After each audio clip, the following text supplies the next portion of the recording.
कार्यक्रम के पुण्यार्चक हैं श्री नितिन सेठी जी, श्रीमती दीपाली सेठी जी, इंदौर।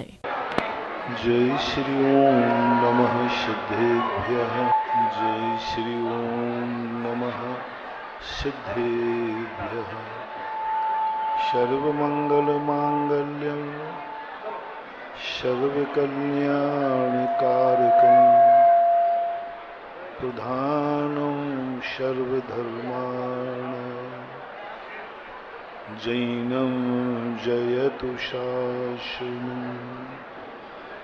पंच परमेष्टि भगवान की, आचार्य श्री गुरुवर कुंद कुंद महाराज की, आचार्य श्री गुरुवर विद्यासागर महाराज की।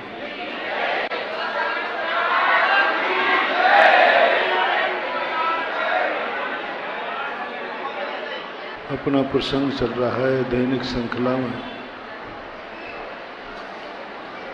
कि कभी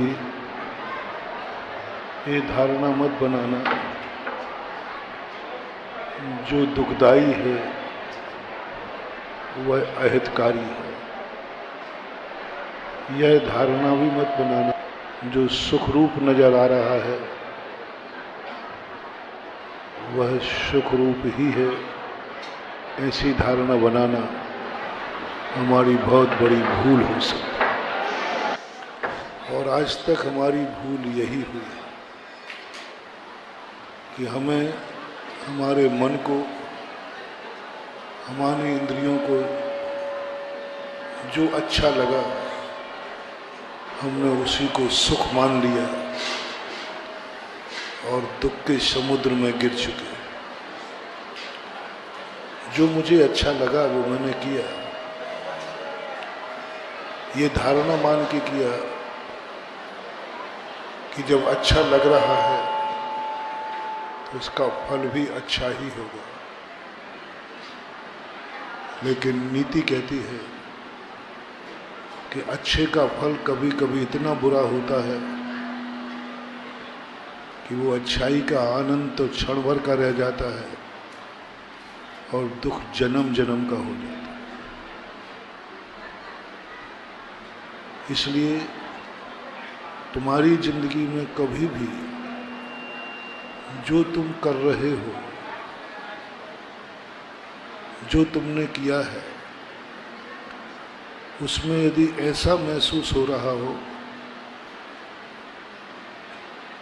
कि मैंने अच्छा किया है, अच्छा ही होगा, तो थोड़ा सा भयभीत हो जाना। तुम किसी संकट में फंसने वाले हो, किसी गर्त में गिरने वाले हो, तुम्हारा कुछ अशुभ होने वाला है, क्योंकि तुमने अपने अनुभव को प्रमाण मानकर भविष्य का निर्णय कर लिया है और अपने निर्णय के आधार पर आप उसमें इतने तन्मय हो गए कि पता ही नहीं चला कि दुख का संकट कब आ गया। जैसे हैलोजन के सामने एक पतंगे का सुख होता है, सामने इतना आनंदित होता है, इतना आनंदित होता है और वो सोचता है कि इस हैलोजन के सामने इसको देखने से इतना आनंद है तो मेरा भविष्य भी आनंदमय होगा। जितना जितना मैं इसके निकट जाऊंगा उतना उतना ही मेरा आनंद बढ़ेगा और वर्तमान आनंदमय है तो भविष्य भी आनंदमय होगा। इस धारणा में इतना मस्त हो जाता है कि उसके ऊपर इतना दुख का पहाड़ टूटता है कि उसकी जिंदगी की खाक हो जाती है, वो जल करके राख हो जाता है। वो सोच नहीं पा रहा है कि एक क्षण पहले जो मैं आनंद से झूम रहा था, जिस आनंद हैलोजन को देखकर मुझे आनंद की अनुभूति हो रही थी, वही हैलोजन मेरी जिंदगी बर्बाद कर देगा। वही जिंदगी मेरी मिटा देगा, वही जिंदगी मुझे इतना जला जला करके दुख देगा, उसने कभी कल्पना नहीं की थी। उसने सोचा था कि सुख देने वाला सुख ही देगा,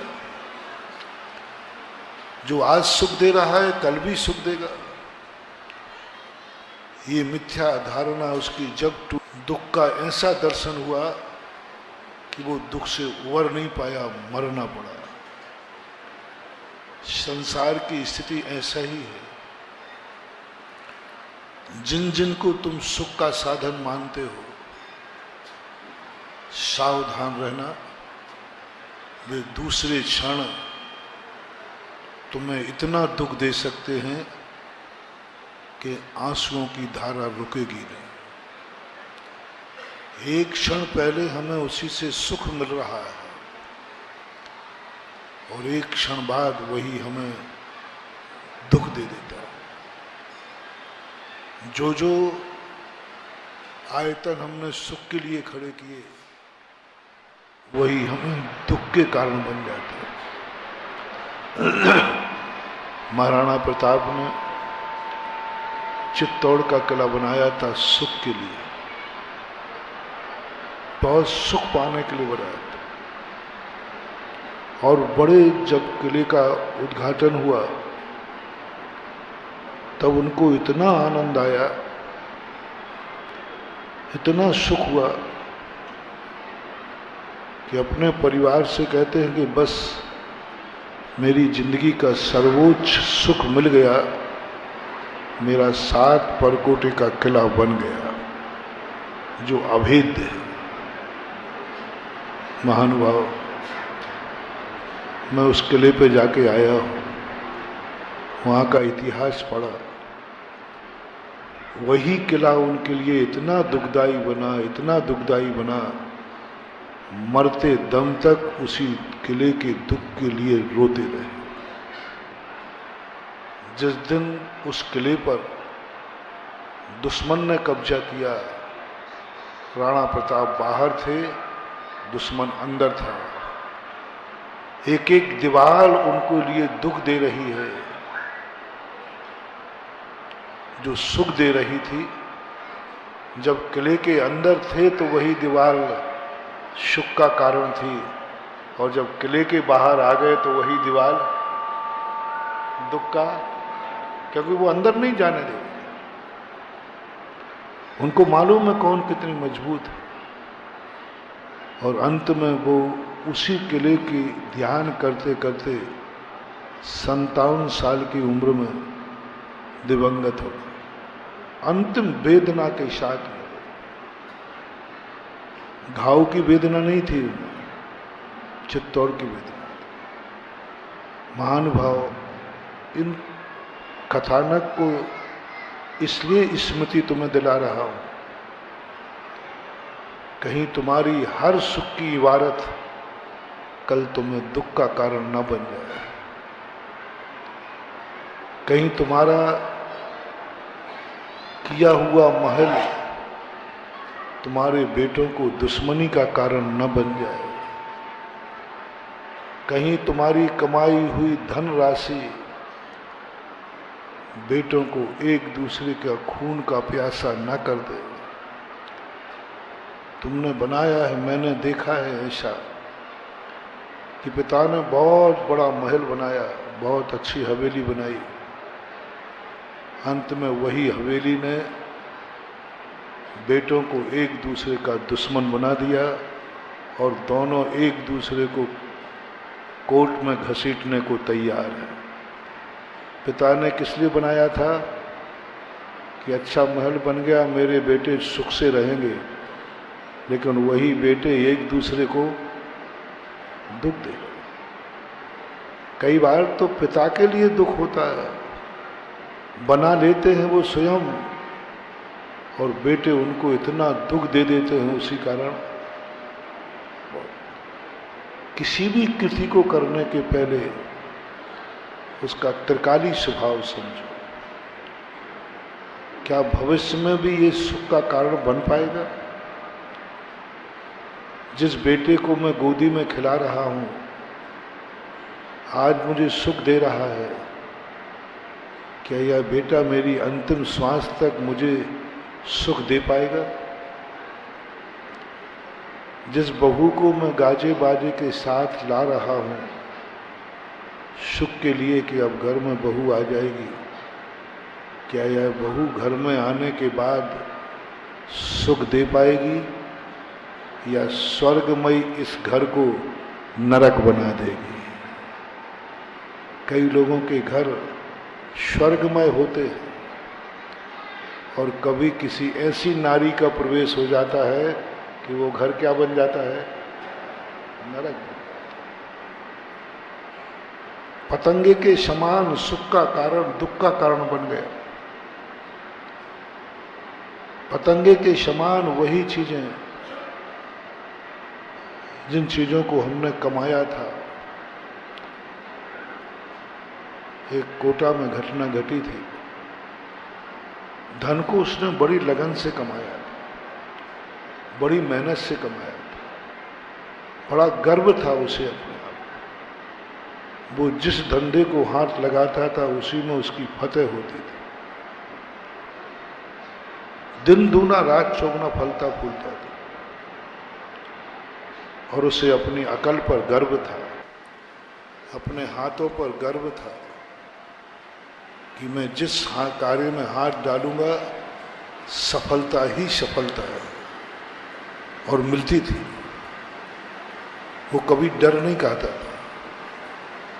वो कितनी भी बड़ी रिस्क उठा लेता था। उसको एक भाव था कि मैं जिसमें हाथ डालूंगा कभी जिंदगी में वो कभी विफल नहीं हुआ, सफल ही सफल।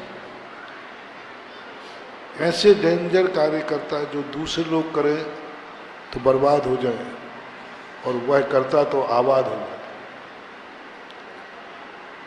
लेकिन एक दिन क्या हुआ, वही धन दौलत ने, उसी धन ने, जिस धन के कारण से उसे एक व्यक्ति ने, उसी के नौकर ने, उसी के संबंधित लोगों ने एक दिन घुस करके सारे पूरे परिवार का नाश कर दिया। अकेला वो बचा। पूरे परिवार का रात में कत्लेआम हो गया। एक भी नारी नहीं बची उसकी, माँ भी नहीं, पत्नी भी नहीं, बहन भी नहीं, बेटा भी नहीं, बेटी भी नहीं, सब का स्वाग। उसने जब स्टेटमेंट दिया, आज जिस धन पर पाकर के मैं गरूर कर रहा था, आज उसी धन ने हमें बर्बाद। यदि ये धन मेरे पास नहीं होता तो माँ मेरे पास होती, पत्नी मेरे पास होता, बेटा बिटिया मेरे पास होता, आज मेरा हरा भरा घर होता।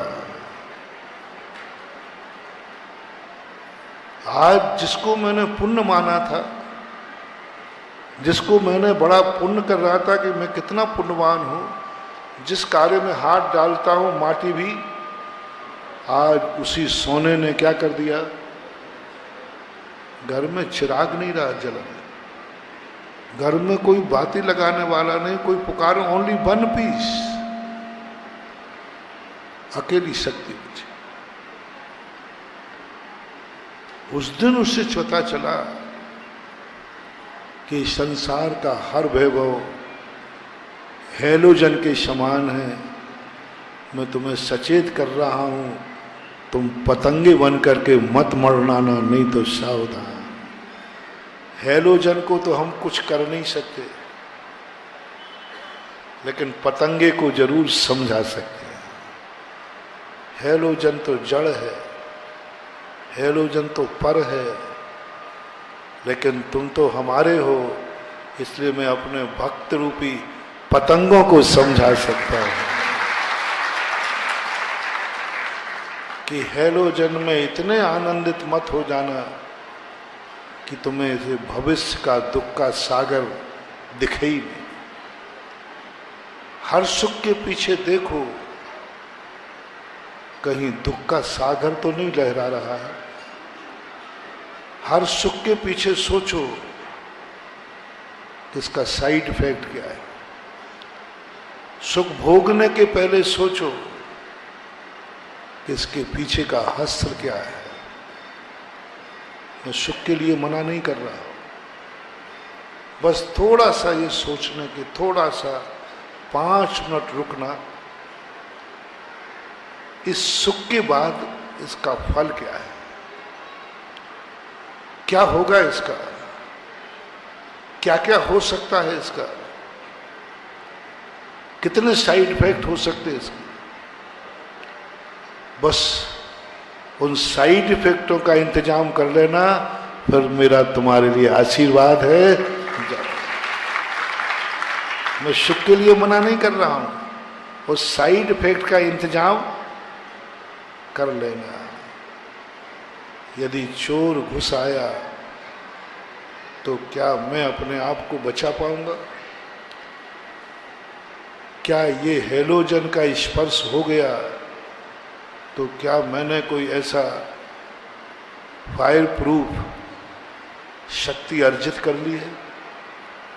फायर प्रूफ यदि शक्ति आपने अर्जित कर ली है, फिर आपको हेलोजन से कोई डर नहीं है, क्योंकि हेलोजन कुछ बिगाड़ नहीं पाएगा। यदि हम इतने सशक्त हो चुके हैं कि चोर भी हमारा कुछ नहीं कर सकता, फिर कोई डरने की जरूरत नहीं। इस सुख को भोगने के बाद जो दुख आएगा उसकी हमारी तैयारी है।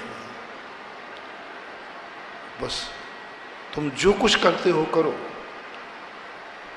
तुम्हें डाका डालना है, डालो।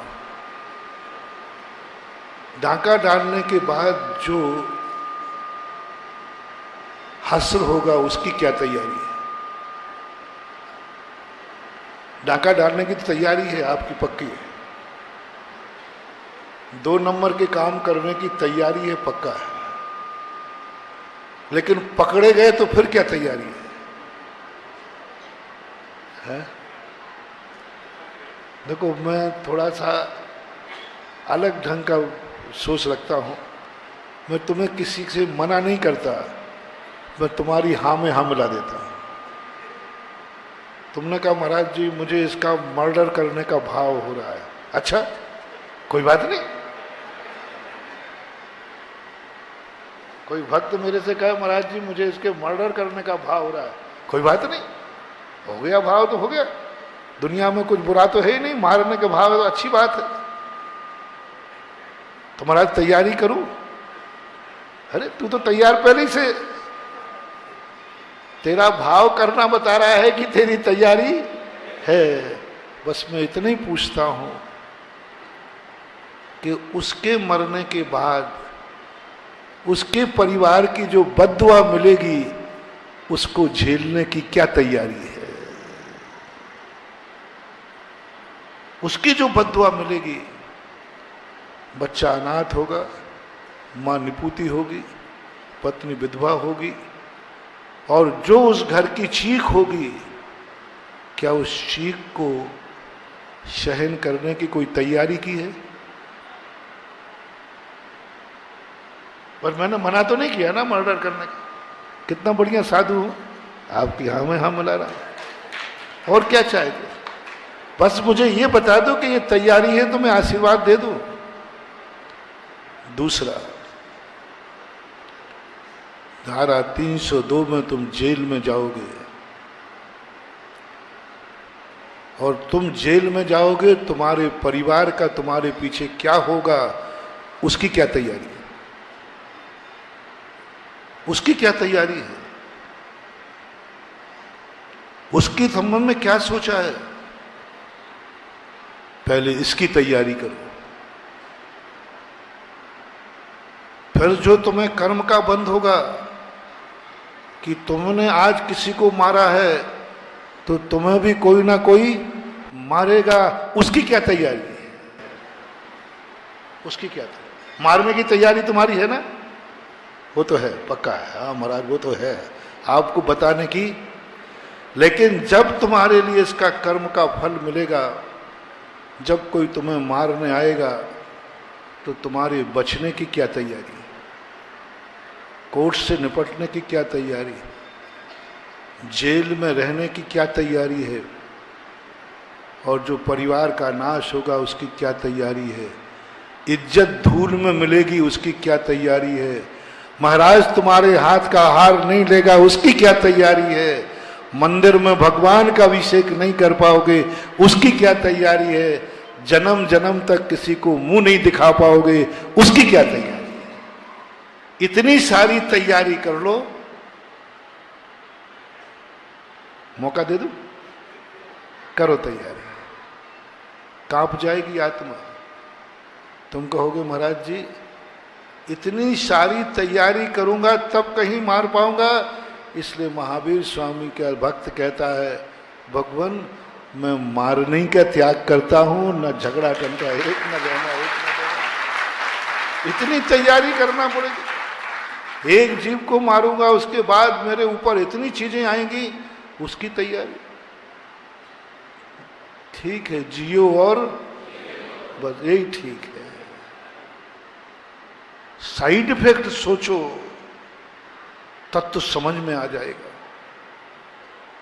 त्रिकाली स्वभाव सोचो तत्व समझ में आ जाएगा। डांका डालना बुरा नहीं है, लेकिन डांका डालने के बाद जो तुम्हारे लिए मिलने वाला है, जिस घर से तुम लूट के आए हो, वो जब सुबह उसको ताला खुला मिलेगा, एक एक व्यक्ति की हाय श्वास, बोलो जिस घर में तुम लूट के आए हो उस घर में जो लूटा है एक एक व्यक्ति, हाँ महाराज माँ कहेगी मेरा फलानी चीज चली गई, पत्नी कहेगी बेटा, सब की जो बद्दुआएं मिलेंगी। क्या है तुम्हारे पास इतना पुण्य कि जो घर लुट गया है उसकी हाय श्वासें और बद्दुआएं तुम सहन कर पाओगे? क्या इतना पुण्य का संग्रह किया है? यदि ये तैयारी तुम्हारी नहीं है तो नियम ले लो, मैं भीख मांग के खा लूंगा लेकिन दूसरे की वस्तु पर नियत खराब नहीं करूंगा, क्योंकि हमारी आगे की कोई तैयारी है ही। हर पाप करते समय सोचना है, क्रोध आता है क्रोध को सोचना है, क्रोध करना में कोई ज्यादा देर नहीं लगती, लेकिन क्रोध का परिणाम जो होगा उसकी क्या तैयारी है, क्या तैयारी की है तुमने। और वो तैयारी के संबंध में जब विचार करेंगे आपके परिणामों में नियम से पता चलेगा, और तुम तुरंत समझने लग जाओगे कि जो मुझे आज सुख महसूस हो रहा है शायद यही कल मुझे महान दुखदाई भी हो सकता है। आज जिस धन को हाते हुए मैंने सुखी मनाई है, यही धन मुझे इतना रुला सकता है कि आंसू पोंछने के लिए रूमाल भी कम पड़ गया। जो धन मुझे हंसा रहा है, आज उस घर में कोई वीरान हो गया, कुछ नहीं बचा, मां धन का रमता। यदि इसी धन पर वो पहले सोच लेता कि किसी दिन ऐसा हो गया तो उसकी क्या तैयारी है, यदि उस तैयारी में वो जुट जाता तो शायद धन भी बच जाता और जीवन भी बदल। आप अंधे बनकर के सुख भोग रहे हो, अंधे बनकर के दौड़ लगा रहे हो, अंधे बनकर के तुम इंद्रियों की तरफ से अपना सारा समर्पण कर रहे हो। उससे हमें खतरा लग रहा है, आपके इंद्रिय सुखों से हमें खतरा नहीं है, आपके धन दौलत से खतरा नहीं है। खतरा है कि इसके साइड इफेक्ट की आपकी कोई तैयारी नहीं। एलोपैथिक डॉक्टर जब कोई दवाई देता है तो वो एक गोली नहीं देता, वो 2 गोली देता है।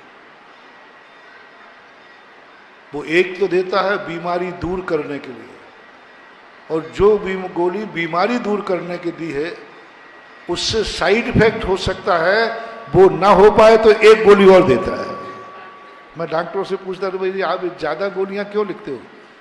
बोले महाराज बीमारी की तो एक ही गोली होती है, लेकिन जो गोली मैंने दी है उसका साइड इफेक्ट भी, वो साइड इफेक्ट ना हो पाए इसलिए एक गोली और, तो फर्क है इसका हुआ तो बोले इसलिए तीसरी और दूंगा। ऐसी 4-5 गोली करते करते साइड इफेक्ट को वो कम कर दे। यही स्थिति जैनाचार्यों ने, धर्मशास्त्रों ने अपनाई कि तुम खूब कमाओ, खूब सुख भोगो, लेकिन उसके साथ साइड इफेक्ट को कंट्रोल करने का मेडिसिन भी साथ लेते जाओ। और ये मेडिसिन क्या है? तुम्हारा जो धर्म है गृहस्थों का, वो वास्तविक धर्म नहीं है। गृहस्थों का जितना धर्म है ये वास्तविक धर्म नहीं है, ये औषधि है, ये साइड इफेक्ट को कंट्रोल करने वाला धर्म है। ओरिजिनल तुम्हारा धर्म है ही नहीं। यदि ओरिजिनल धर्म होता, मंदिर अभिषेक पूजन करना धर्म होता तो हम लोग करते ना, दान पूजा धर्म होता तो हम लोग करते ना, क्योंकि हम लोग तो ओरिजिनल धर्म करना चाहते। लेकिन जो जो धर्म आपके लिए बताए वो धर्म हम एक भी नहीं करते, एक भी धर्म नहीं करते। जो जो आप लोगों के, हमारा एक भी धर्म नहीं,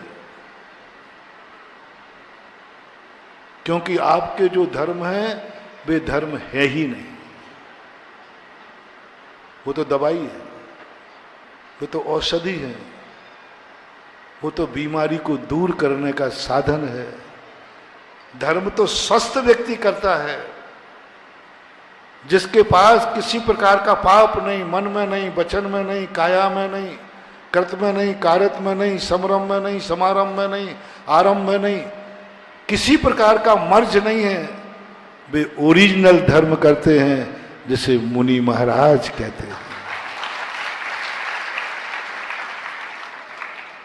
ओरिजिनल धर्म, ताकत का धर्म, वास्तविक धर्म, अनंत शक्ति बढ़ाने वाला धर्म, अनंत शक्तियों को बढ़ाता है। साधु का एक ध्यान आत्मा की अनंत विशुद्धि को पैदा करता है। साधु का एक सोच आत्मा की ना जाने कितनी शक्तियों को प्रकट कर देता है, क्योंकि वो वास्तविक धर्म है। लेकिन कल मैंने कहा था शिवनगर कॉलोनी में, आप लोग तो बीमार हैं,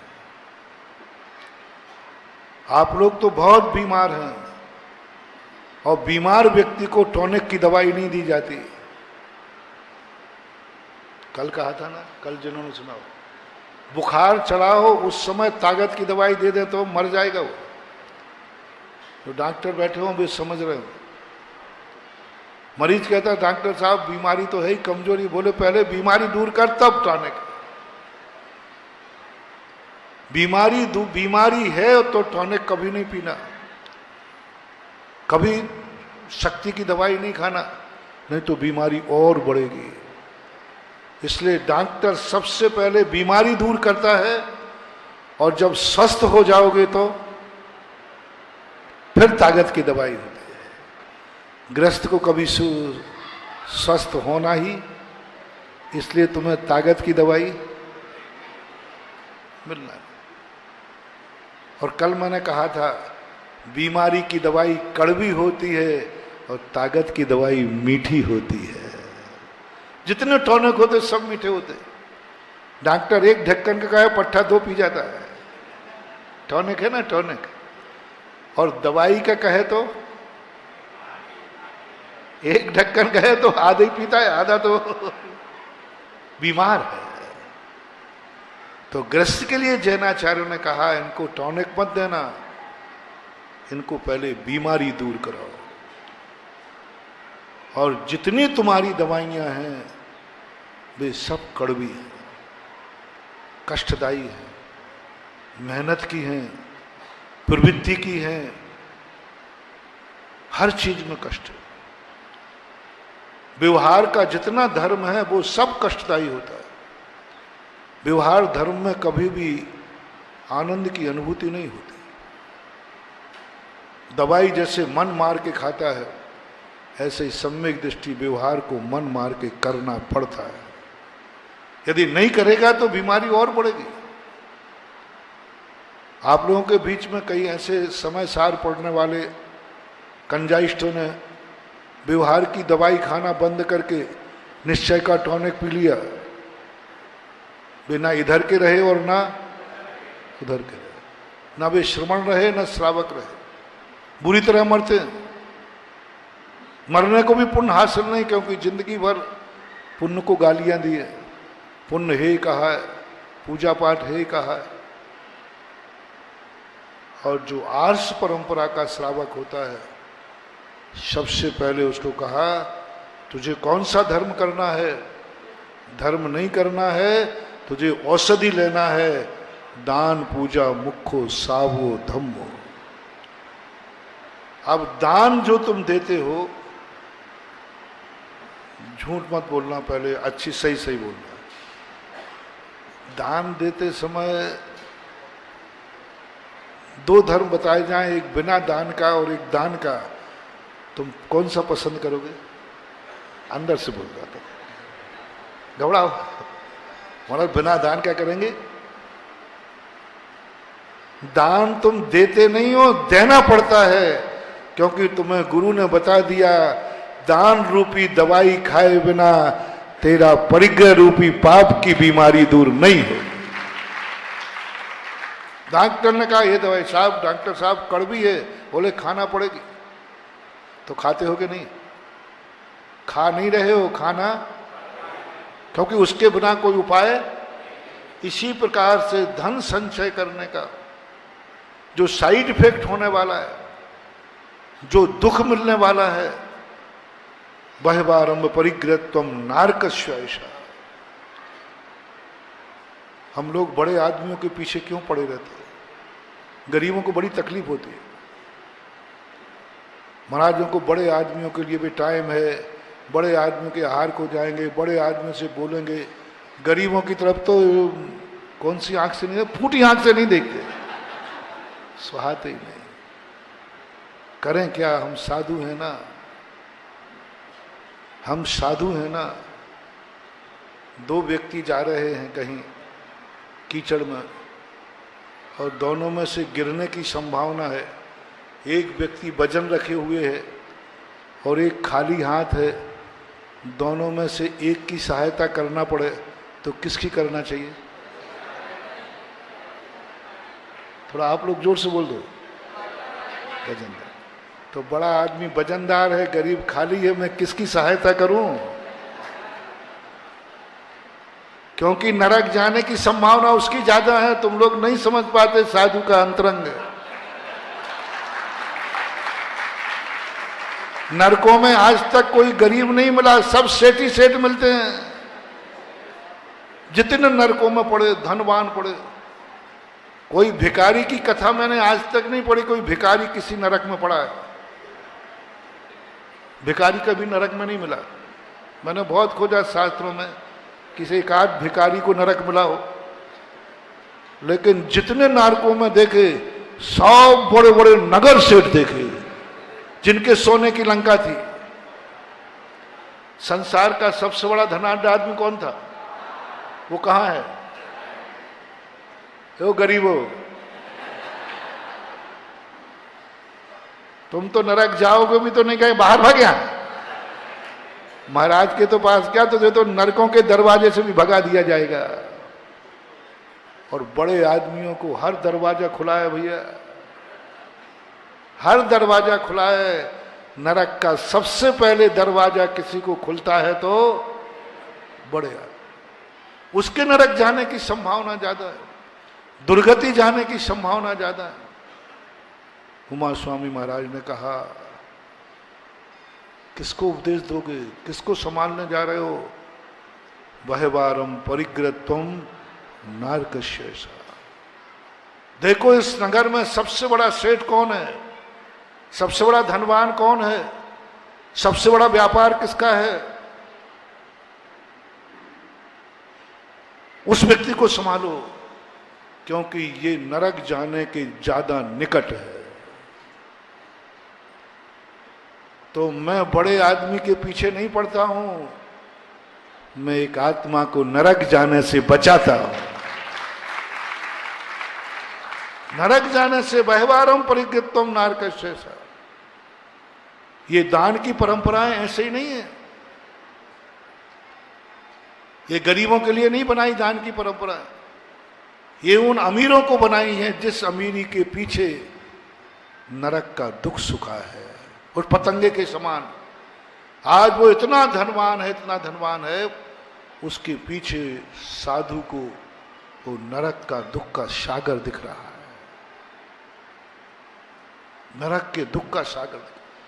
और उस दुख से घबरा करके उस अमीर आदमी को समझाता है, पीछे देख कितना बड़ा दुख का सागर है, तो क्या करूं मैं, आओ। उनके लिए फिर ये मंदिर बनाए जाते हैं।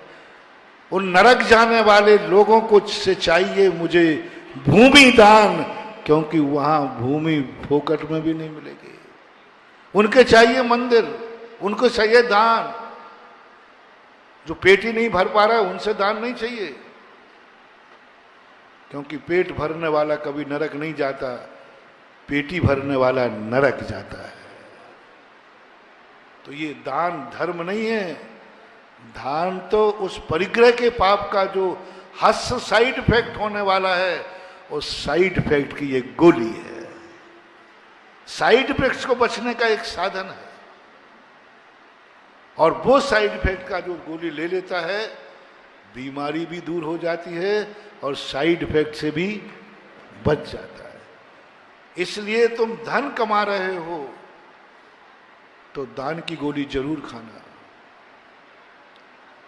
धन से तुम्हें सुख तो मिलेगा, लेकिन मिलने के बाद जो साइड इफेक्ट होगा वो सहन नहीं कर पाओगे। और उसके पीछे यदि तुमने दान की रोटी खा लिया, दान का तुमने गोली खा ली, तो फिर साइड इफेक्ट से बचोगे। नहाते हो तो अभिषेक जरूर करना, अभिषेक कोई धर्म नहीं है।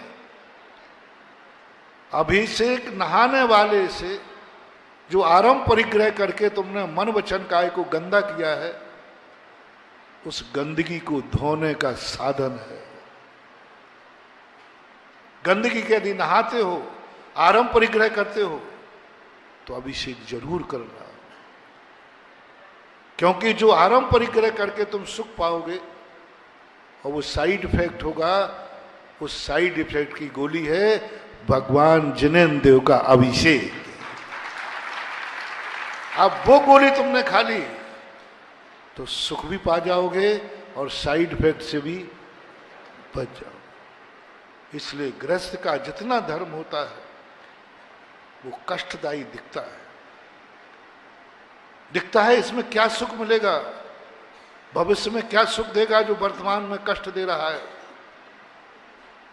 जिस दान देने में हमें कष्ट हो रहा है वो सुख क्या देगा, बस समझना वहीं सुख का सागर पीछे से लहरा रहा है, वहीं स्थिति समझना।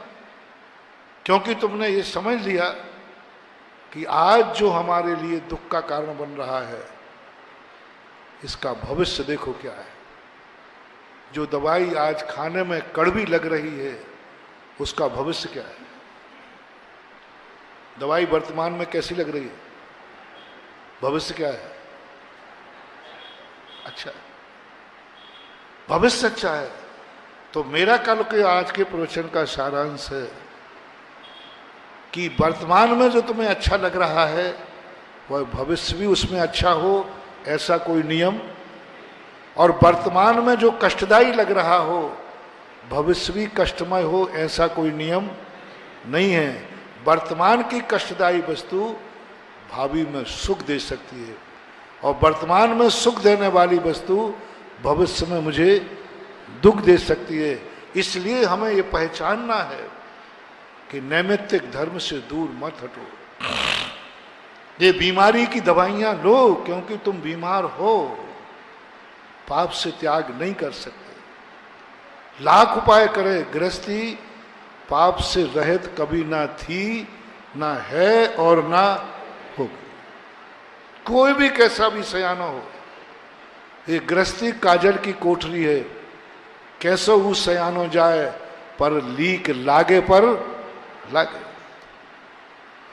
आपसे पाप होगा। 24 घंटे में एक गृहस्थ ऐसा नहीं है जो कोई ना कोई पाप नहीं करता हो। पाप करने के 108 दरवाजे हैं। कहां तक झाड़ू लगाओगे? कहां तक ताले बंद करोगे? कहां तक चौकीदारी करोगे?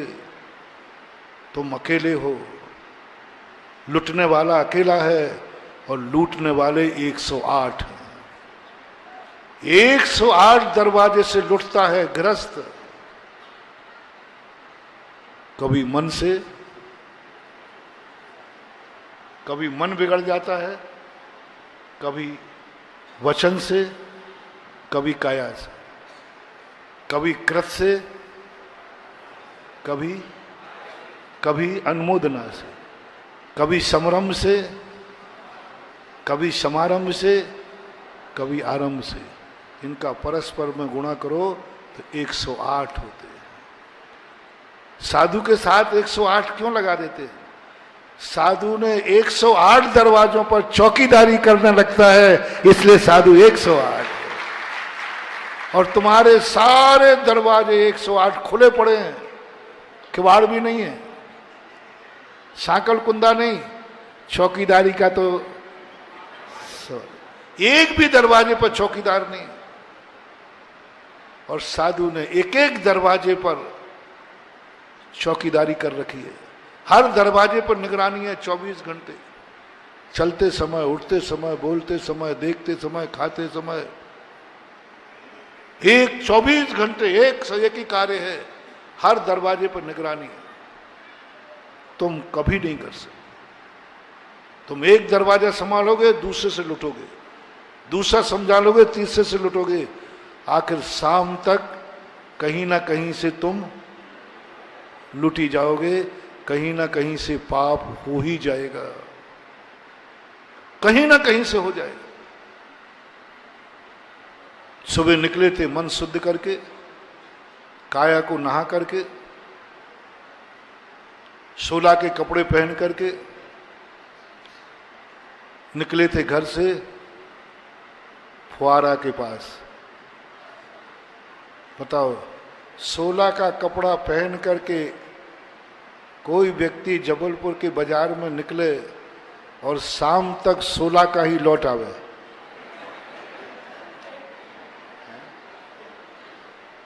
हम ही बड़ी मुश्किल से लौट पाते हैं।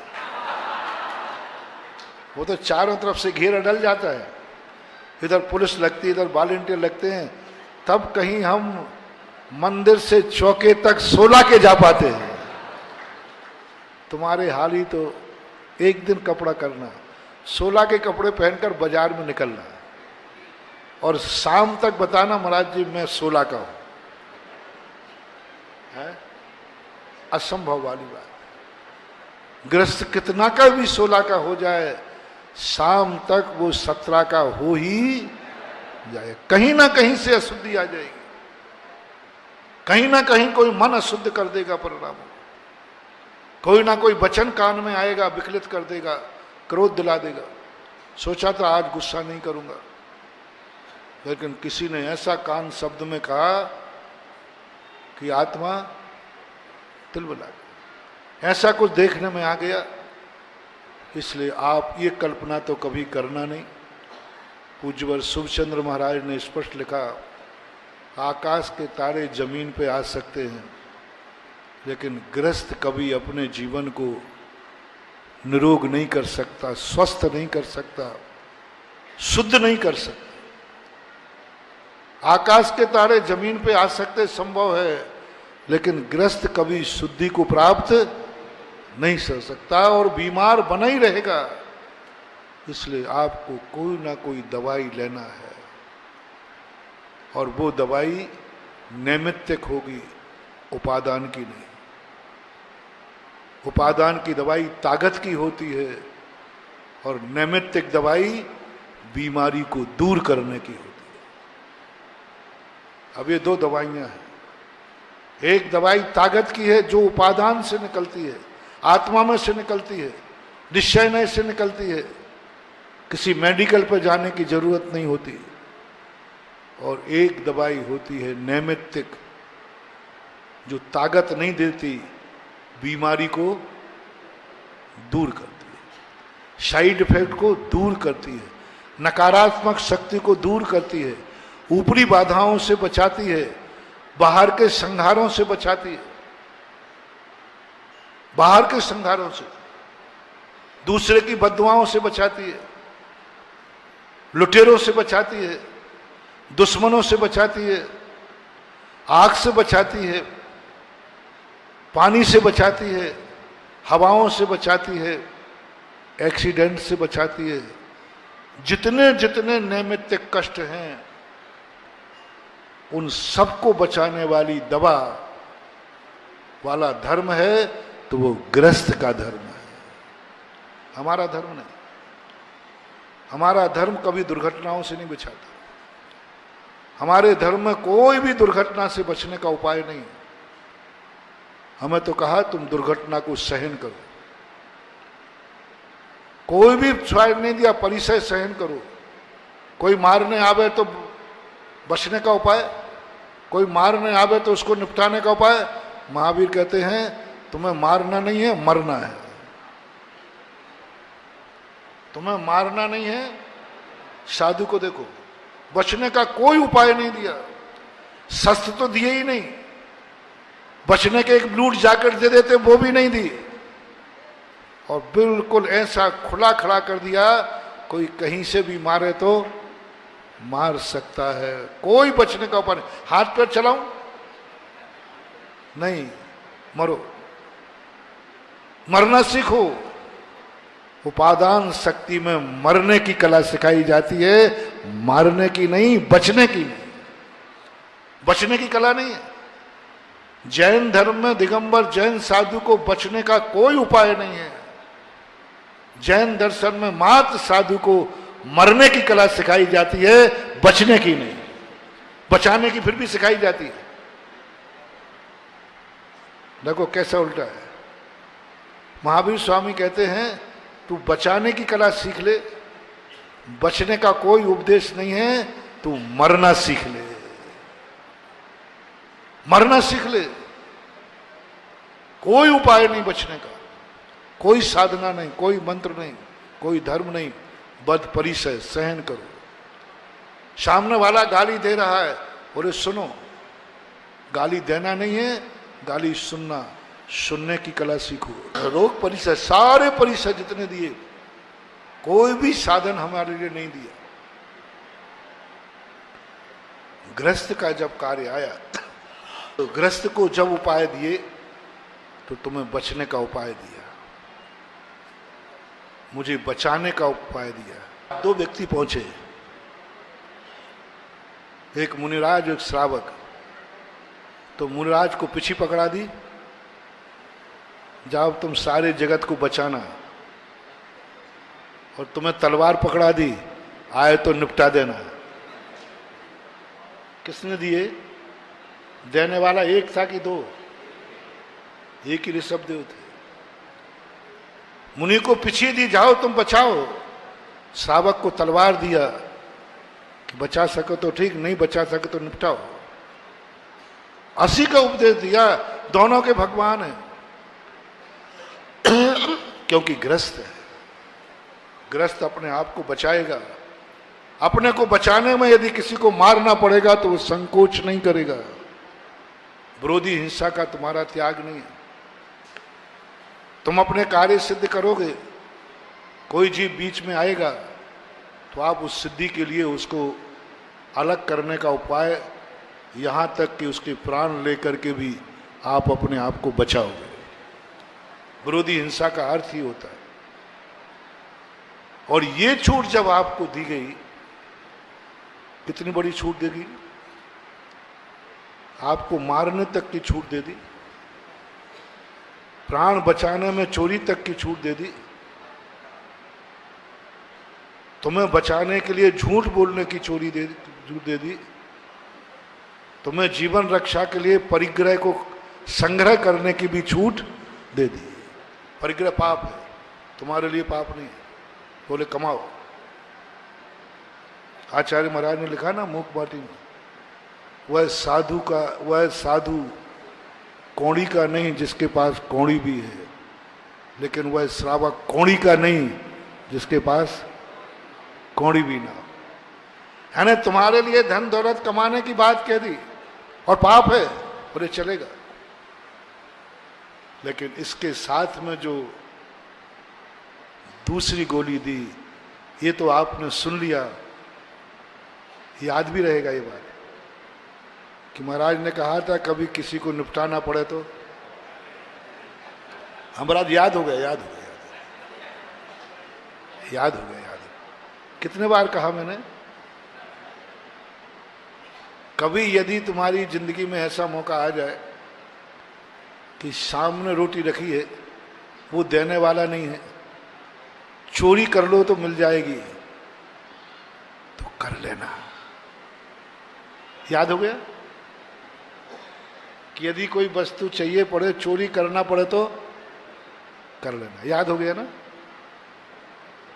झूठ बोलना पड़े तो बोल, ये सब याद हो गए। लेकिन इसके पीछे जो हमने साइड इफेक्ट की गोली दी वो और सुन के जाना। यदि कभी तुम्हारे लिए धन कमाना पड़े तो कमा लेना, लेकिन बाद शाम को दान जरूर दे देना। महाराज ये बात आपने क्या कहा, कमा रहे हो तो दान जरूर दे देना, पाप कर रहे हो तो पुण्य जरूर कर लेना, नैमित्तिक पुण्य। तुम्हारा पुण्य बहुत सस्ता है महानुभाव। कल परसों मैंने कहा था, बहुत सस्ता है तुम्हारा धर्म। पहला धर्म तो तुम्हारा दान है। धन के बदले धर्म मिल जाए, चूकना मत। धन पाप है। क्या कहते हो आप इसको? इसके बदले में क्या मिल रहा है, पहला निर्णय करो। धन के बदले में यदि धर्म मिलता है, चूकना नहीं, चूकना नहीं। इससे सस्ता कोई धर्म हो ही कि धन के बदले मिल रहा है। धन के बदले पंचकर्णक मिल रहा है, धन के बदले भगवान को विराजमान करने का मौका मिल रहा है, धन के बदले मंदिर की भूमि दान करने का मौका मिल रहा है, धन के बदले हम वो भूमि दान कर रहे हैं जहां भगवान बैठेंगे, धन के बदले हमें वेदी बनाने का मौका मिल रहा है, धन के बदले हमें संतशाला बनाने का मौका मिल रहा है, धन के बदले हम धर्मशाला बना रहे हैं, धन के बदले हम तीर्थ बना रहे हैं। चूकना मत। मेरे भक्तों से मेरा कहना है, यदि तुम्हारे पास धन है तो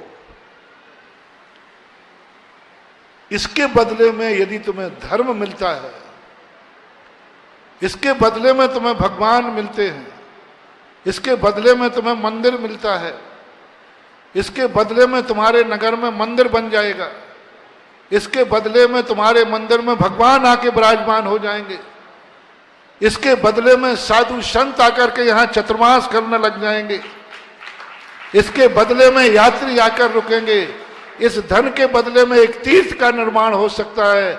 महानुभाव, चूकना मत, तुरंत मन बना लेना, इससे सस्ता कुछ हो ही नहीं सकता जो हाथ के मैल से मिल रहा है।